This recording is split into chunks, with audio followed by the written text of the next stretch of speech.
Hey guys, Professor Bill, Comic Book University, and Spidey School's Out, issue number 3 of 5, right? Okay, awesome story. I've been talking about how good this story is. This is a Comixology exclusive. Really good stuff, guys. So what we have is Black Panther. T'Challa shows up, and he's going to try and solve everything. And he's doing it a really cool way, except, Spidey's got the emotional maturity of a fish stick, and he's got a lot of personality, though. He's pretty smart, but yeah.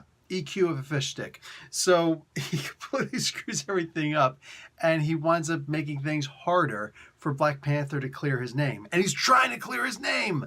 So awesome. And the way that he figured out that he was actually the bad guy was cool. He didn't notice that the spider sense isn't going off, which I don't think they actually explained in the comic book, but that translates to Black Panther's not actually trying to hurt you. That's why you're not dead. But reading this and the way that John Barber, the writer, explained the battle as it was happening, it made me start to think that I guess that in many ways, Black Panther and Spider-Man are almost perfect, not enemies, but fighting, like opponents for each other.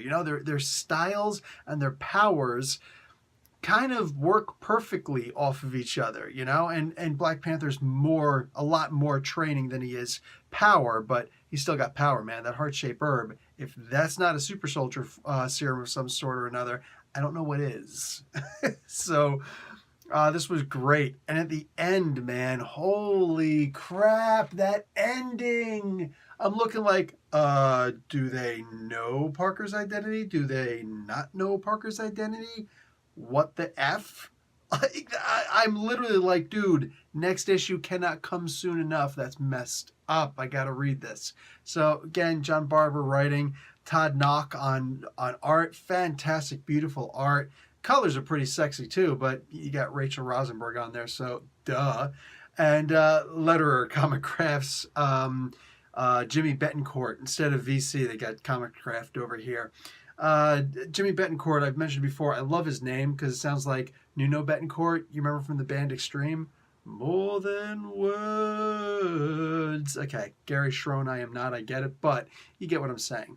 Really awesome band. I actually like their first album better than their second album, but sue me. Anyway, yeah, and David Nakayama doing the cover art. Beautiful, beautiful comic book.